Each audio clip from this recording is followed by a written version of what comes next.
So much on my mind, keep it all in line, juggling tasks that fall from the sky. Oh, what a scene, somewhere on this road, there is a load that's lighter for me. Show me the road that's lighter for me.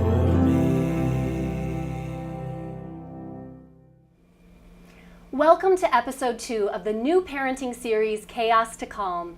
In this series, we will look at those all too familiar family chaos moments and see how we can transform them to calm. My name is Noelle Kirshner, and I'm a minister, writer, and mother of 2 young boys. I started writing a Christian parenting blog over 3 years ago. I've published on numerous sites online, including the Huffington Post, the Today Show Parenting Team, Mamapedia, and Crosswalk.com. What is particularly appealing to me is exploring how faith can inform those everyday decisions that we make as parents. Faith can help us make wiser choices that can bring true fulfillment. Ultimately, faith can help us move from chaos to calm. This series will air a new episode each month for the duration of the school year, and I'll begin each episode by sharing pictures, your pictures. I want to feature your chaos moments so that everyone knows they are certainly not alone in the chaos. But I also want to capture those calm moments that make everything we do as parents worthwhile. In honor of Halloween, I had to share our first chaos picture. Not only is it adorable, but it is totally relatable, right? Thank you to Bridget Cutler of the Moms Helping Moms Foundation for submitting it. The next picture is of a friend's kitchen chaos. I sometimes wonder what it would be like to throw out all of my dishes, even the non-disposable ones, at the end of an exhausting day. Our final chaos picture was provided by our show's guest today. It's of the pile. I found there's usually at least one spot in the house where things like mail, school forms, and other to-dos dependably stack up. That pile is my nemesis. I'm holding my newborn niece in our first calm picture. I recently got to meet her and treasured her nap on my shoulder. That precious moment can be contrasted to our next picture. It's of a father and daughter watching a movie. Notice how our calm moment has shifted. It's not the child who's asleep anymore. Exhausted parents of the world unite. Our final calm picture is of a child bundled up and enjoying the fall air, a timeless childhood tradition. As parents, we can attempt to foster more calm moments and limit our chaos ones. This month, I want to address a particular brand of family chaos, the chaos of school social problems. I'm bringing on a special guest who can help us tackle tough issues like anxiety and bullying by providing helpful advice and resources. I am delighted to introduce Ida Swan. Ida is a local school counselor and a licensed social worker with a private practice. She's a mother of 3, a Christian, and a good friend. I remember teaching over 300 children in Vacation Bible School with her one summer. I benefited from her wisdom then, and I'm sure we all will now. Welcome, Ida. Thank you so much. I'm so glad that you accepted my invitation to be on the show today. I consider you a dear friend and a friend who I love to just hear and learn from on a regular basis. So I know that our topics are varied today, but you're going to just gift us with such tremendous insight. So I wanted to start, since everyone in the TV audience doesn't know you as well as I know you, could you tell me a little bit about your experience and expertise for the benefit of those watching today? Sure. I started off my professional career as an elementary school educator. I taught 4th grade for several years, I taught Spanish for several years, and while being in the school system, I realized that there are a lot of children who are struggling with social and emotional needs that kept them from being successful academically. So at that point, I decided to leave teaching to go and pursue a master's degree in social work. And after I received my master's in social work, I began working in elementary schools as a school counselor. I've been doing that for over 15 years. Wow. And varied school districts across New Jersey. So I've been in many, many different environments, socioeconomic environments, and educational environments, which has been such a great learning experience for me, dealing with different issues all the time. In school, as a school counselor, as an elementary school counselor, we come in contact with many, many different issues that come into the school with children, and we like to help them in order for them to have academic success. When you deal with those issues of social and emotional concerns, be it separation anxiety or school refusal or friendship issues, concerns at recess, all of those potential social issues prevent a child from being able to really concentrate and learn in the school environment. So my job at school is to be a helper. And I help children and I help the staff at school, the administrators, the teachers, and also I help a lot of parents because the parents sometimes are the initial people who come to me with the concerns. So I'm able to kind of address the concerns on many, many different levels. It sounds like it. It sounds like you offer a very holistic background, both as a teacher and as a counselor, to what you recommend. So let's get started on some of your recommendations. The topic that I wanted to address first is anxiety. I was just reading an article this week that anxiety in our children is on the rise, and I'm wondering, what warning signs of this are you seeing in children in the schools today? Sure. There's a lot of anxiety that is plaguing our youth today in very real and very tangible ways. And in the elementary level, we see a lot of separation anxiety, where the child has trouble separating from the parent in the morning when they come to school. And that could look very differently for each child, but a lot of times it involves emotional turmoil and difficult times separating at the door or in the school or getting them into the car to bring them to school. That is a very, very real and tangible problem in our schools today for young children especially, but we do see it at older ages too, and it tends to look more like school refusal, where a child just doesn't want to go to school anymore. And both of those issues are anxiety-based. Wow. And very concerning, because if a child isn't wanting to go to school, there's a definite issue. So what can parents do to help alleviate that anxiety in their children? Start with a specific example of school anxiety or school separation or school refusal. It's really important, and I'll bring this up probably several times today in different topics, but it's really important for parents to communicate what's going on with the school. Because if the school doesn't know, they can't help. So I always say to parents, advocate and communicate. Those are like the two key words with anything that's going on for your child that the school needs to be aware of. So for separation anxiety, I would recommend to the parents that they call the school and let them know what's happening. The child's having a difficult time getting into the car, the child's having a difficult time separating at the door. We need some help. The counselor at that point would be able to give the parents some tips of how to encourage their child to get into the car, how to stay calm with their child, how to explain to their child that this is their job, that we're going to help, that there are people at the school that could help them once they get there. Because it is anxiety-based and they need to feel like their feelings are valid, but the parent also needs to be able to calmly and lovingly leave the child, even in large emotional distress, to the hands of the people in the school. Because when the parent leaves, a lot of times the child is able to calm down and be able to kind of refocus on what's happening at school and how we can get them to enter into the classroom. This may look like somebody meeting them at the door, a caring and trusting adult in the building. This may also look like a friend coming down and meeting them and walking with them into the classroom. This may look like giving the child a special job in the school that they do before school starts, so it gets them into the building before the chaos of the school day and before all the noise and all the commotion of the school day. It allows them to enter in a quiet moment. A lot of times we will ask a teacher to spend some moments connecting with that child, because we know anxiety happens when children don't feel connected. So we may ask the teacher, elicit the help of the teacher to come up with something that the child could do in the classroom to help decrease that anxiety before the school day even begins. So there's a lot of different things that the school can do once they're aware of the problem.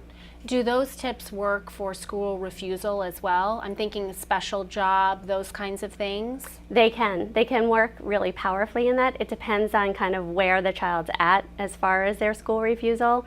There are some children who are easier to re-engage into the school system than others. There are times when, if it's extreme, there needs to be kind of things set up into place to kind of rebuild the structure of the school day. So a school system might even choose to let the child enter into the school for a certain amount of time during the school day so that they could feel success and re-engage in the school day. And then they build, like, anxiety a lot of times is built on, or treatment of anxiety a lot of times is built on exposure to the situation that is causing anxiety. And the school day feels very long to children who don't want to be there. It's extremely long. It's long for children who do want to be there. I remember those days. So, you know, it feels very, very long for these Yes. kids. And they need to really receive compassion and care, but they also we as adults, need to realize that their needs may be different and that it's okay to give them an abbreviated day, or to give them a special job, or to give them a special buddy that they help at school. Sometimes with older kids, we have them become helpers to the younger kids, and it transforms their experience of the school day. I have a child that I'm working with currently at school who he just feels like the day is just so long, and he just can't get through it. It's really, really difficult for him, genuinely difficult for him. And I have printed out the schedule that he has in the morning, so that as each thing comes to an end, he can put a smiley face or check it off or cross it off, so that he knows what else to expect before lunch. And then we do another schedule after lunch. So his day is broken down visually for him, so he doesn't feel like it's just this never-ending day that feels so overwhelming to him. It feels more tangible, more doable. And that has sounds really good. helped him. I mean, I just think in my own experience, I like checking off my own to-do list. I can only think that that would translate to children who are needing that sense of progression. Definitely. What about, before we leave the topic of anxiety, what about performance anxiety? What about children who feel that pressure to perform? It's very real. In our schools, there's a lot of pressure, spoken and unspoken, for our students to be successful, for our students to receive very, very high grades and high marks, for them to excel at all they do. And we know as adults that we don't excel at everything we do, and it's impossible to be good at everything. There's a lot of perfectionism that we see, and children who get very upset when they don't meet the either spoken or unspoken expectations.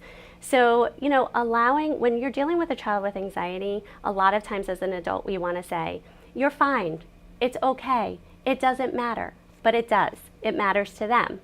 So we need to stop, and we need to listen. And we need to take the time to really listen to what our kids are saying, what they're telling us, as parents, as educators, as friends, and really sit down with them and listen and validate their concerns. When we're anxious about something, we don't want somebody to tell us, oh, you're fine, you'll be fine, don't worry about it, it's no big deal. It is a big deal. It's a big deal to me, or it's a big deal to them. So we need to really take the time to validate their feelings and come alongside of them, empathize with them. You're right, that is very hard. Or you're right, it seems like there's a lot of homework tonight. Or you're right, that feels very overwhelming. I could see why that would feel overwhelming to you. Thank you for telling me about it. What can I do to help?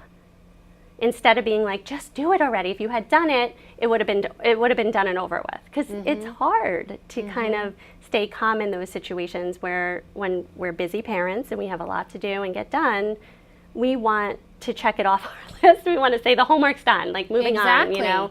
And it's not always that way for our children. Sometimes they might need a break. Sometimes they might need to chew a piece of gum. Sometimes they might need to do 10 jumping jacks in between each 5 math problems. Every kid is so unique and different, and their anxiety is so unique and so different.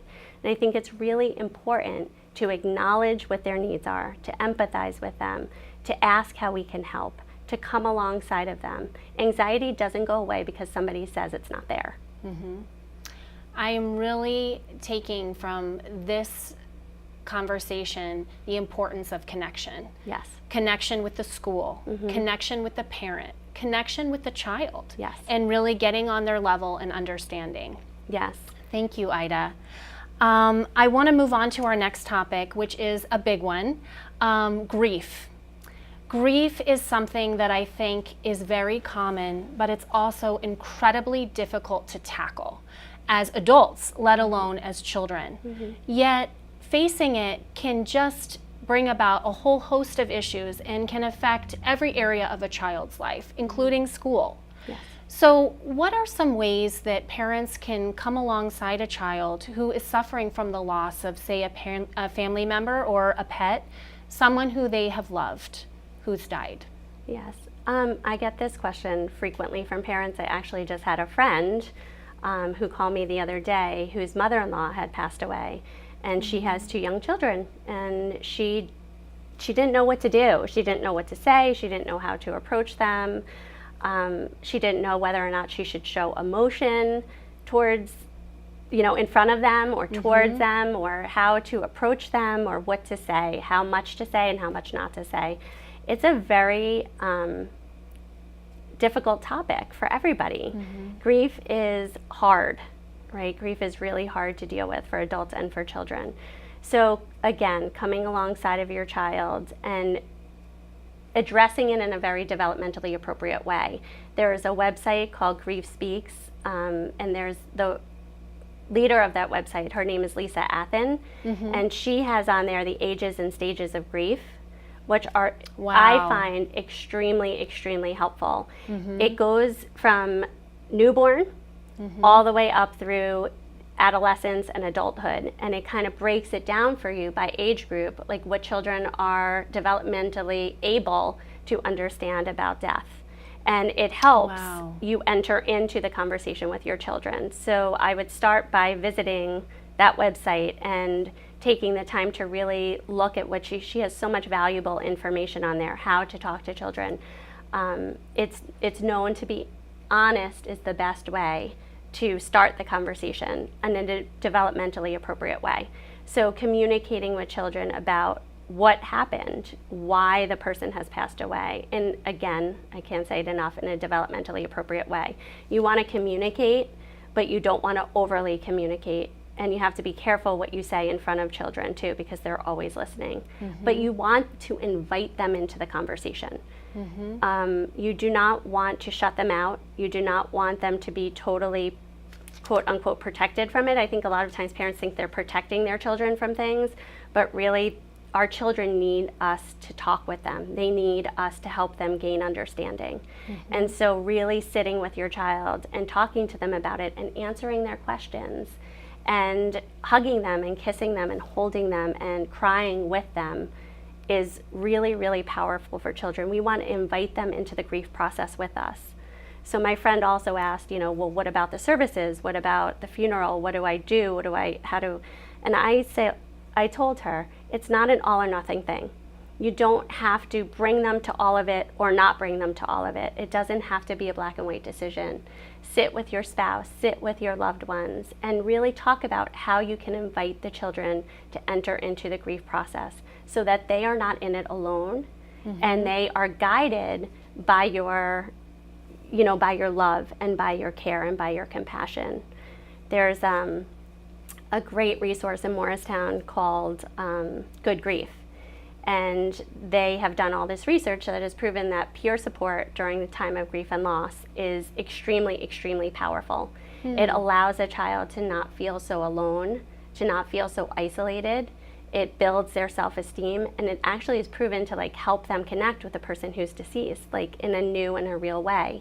So they run these free groups that are available to families who've lost immediate family members, spouses, parents, siblings, and they put kids in developmentally appropriate groups.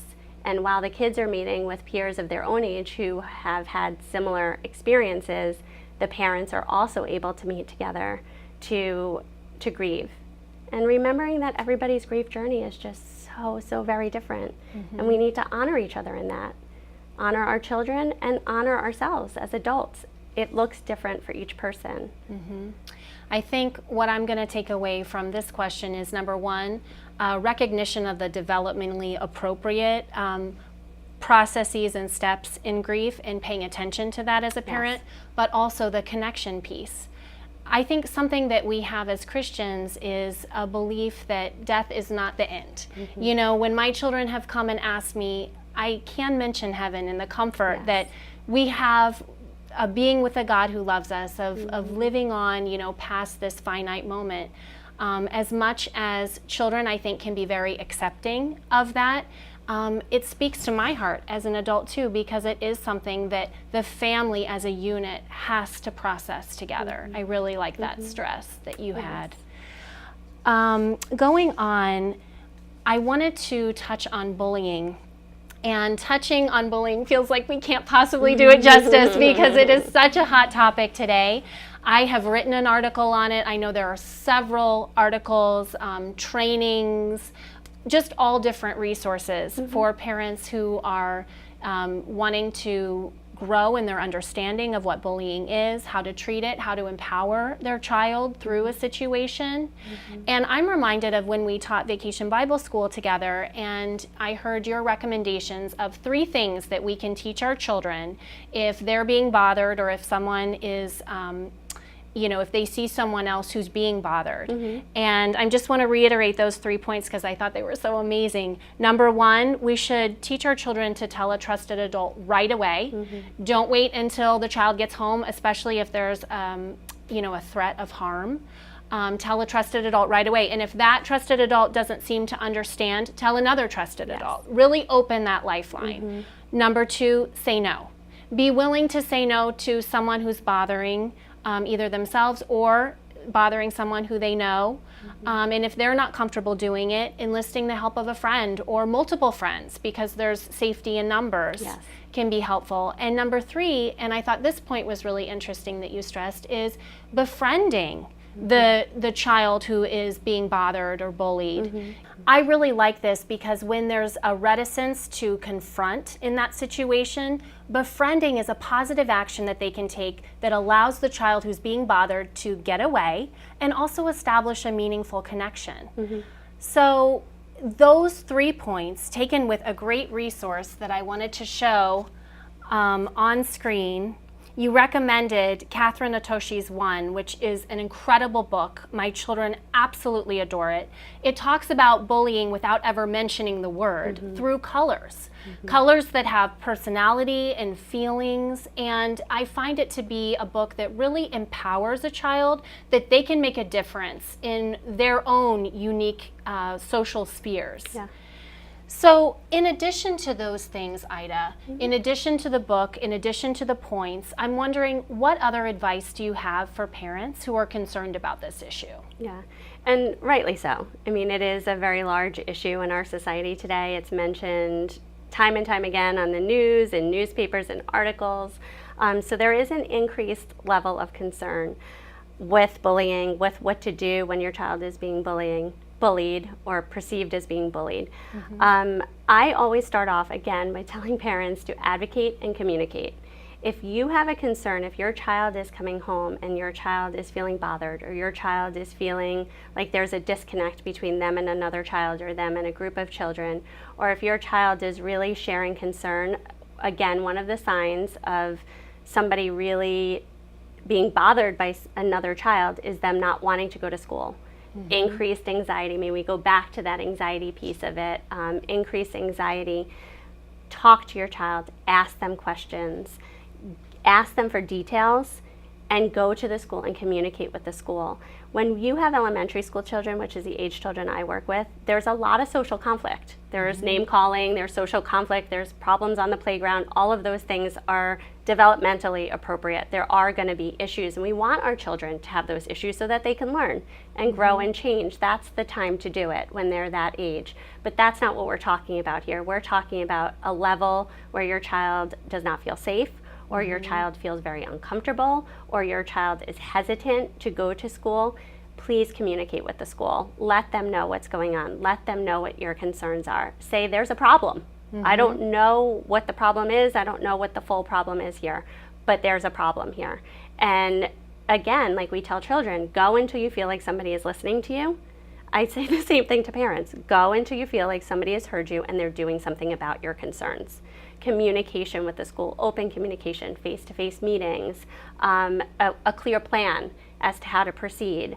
Working with somebody right now, the school that they go to is providing a lunch group for the child who's struggling, taking them out of the cafeteria, allowing them to choose other friends to come and sit with, getting a break from the cafeteria, allowing their child the choice of what lunch table to sit at, communicating with the teachers, all the teachers, the special area teachers, as well as the classroom teacher, so that the teachers in their building are on high alert. A lot of times we find that by addressing the issue directly with the child who's displaying bullying behaviors, actually sitting down with them and talking to them about it and letting them know that adults are aware of it and that their parents will also be called and made aware of it, that's powerful stuff. Absolutely. Kids respond to that at this young age. It's different when you get into the middle school and high school. Kids are less readily willing to tell adults because they're afraid that adults won't listen to them, or they're afraid that the problem may become worse.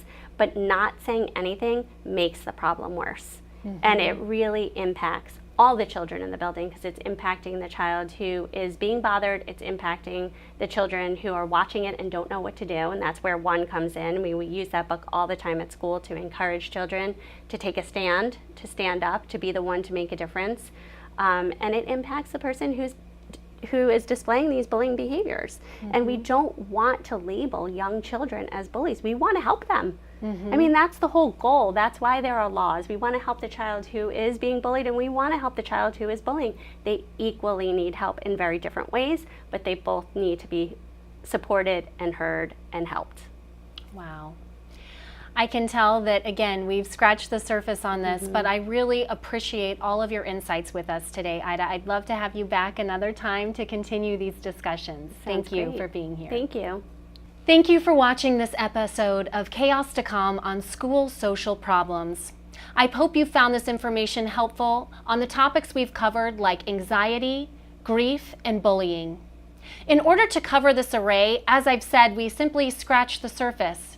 If you'd like to delve into more depth, Ida's contact information will follow on screen, as well as a list of recommended resources. One important topic that we did not address today is social media. I would love to have an expert on to talk solely about this issue in the future. The theme for next month's episode will be holiday chaos. I'll have two pastors who are also parents on to talk about navigating the hectic nature of the season with intention. These pastors, like me, serve at Central Presbyterian Church in Summit, New Jersey. You can visit our church's website for service times. Don't miss the information about our new contemporary evening service at 5 p.m. on Sundays called Wave. Please also keep your Chaos to Calm pictures coming by connecting with me on social media. My contact information will follow. So until next time, may calm be with you.